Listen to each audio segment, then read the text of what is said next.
Ini bukan punya saya buat, punya struktur kurikulum lewat Permen nomor 23 PP nomor 19 tahun 2005. Ternyata pemerintah memberikan struktur kurikulum untuk SD kelas 1 sampai dengan kelas 3 itu nggak punya jam per minggunya.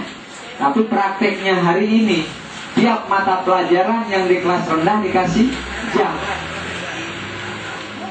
Itulah di awal tadi saya katakan kerjaan kita hari ini mungkin sedikit keliru ya Bu ya.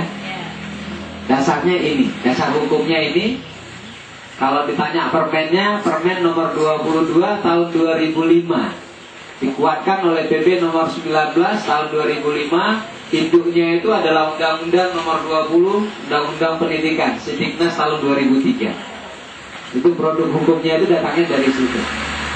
Di sini terlihat kelas 1 sampai kelas 3 untuk seluruh mata pelajaran tidak dibebankan jumlah jam per minggu, kecuali kelas 4 sampai dengan kelas 6. Oke Bu ya. Jadi jawaban terhadap pertanyaan saya yang awal. Nah sekarang kita akan mencoba membuat sebuah silabus, yang mana silabus itu bisa digunakan untuk satu kali pertemuan, untuk satu hari itu bisa ngajar seluruh mata pelajaran. Paham maksud saya Bu ya?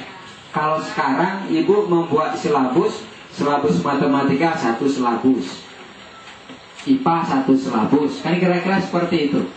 Nah kalau jadi guru kelas, meninggallah guru kelas karena memang terlalu banyak silabus yang harus dibuat. Beda dengan saya, kalau saya ngajarnya matematika di SMA atau teknologi informasi komunikasi, silabusnya cukup 1 matematika. Kan enak kali yang di kelas 4 Bu ya. Enak kali guru yang di kelas 5 silabusnya sudah per mata pelajaran. Nah Ibu yang di kelas 1, kelas 2, kelas 3 seluruh mata pelajaran dibuatkan silabus, meninggallah gurunya. Nah Ibu, di mapnya Ibu hari ini sudah disediakan yang namanya belangko yang masih kosong, belangko silabus yang masih kosong. Oke, ini kita lah, kita kasih batasan. Ini mungkin yang satunya juga kita lah, kemudian kita lah. Kita batasi 3 untuk lingkungan alam, kita batasi 3 untuk lingkungan buatan.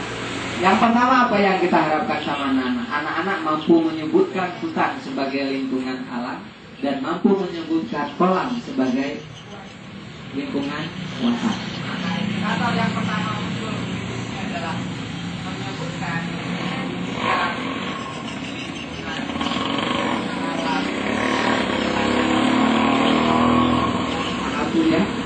Yang kita arahkan adalah hutan gunung sungai untuk alam, kolam kebun sawah untuk buatan. Nah itu terdapat di KW 16. Kan operasional Bu. Terus yang kedua, pertanyaannya yang kedua, apakah menyebutkan sudah menceritakan? Belum kan? Step terakhirnya anak-anak mampu bercerita. Selanjutnya mungkin saya masuk ke sini, menolong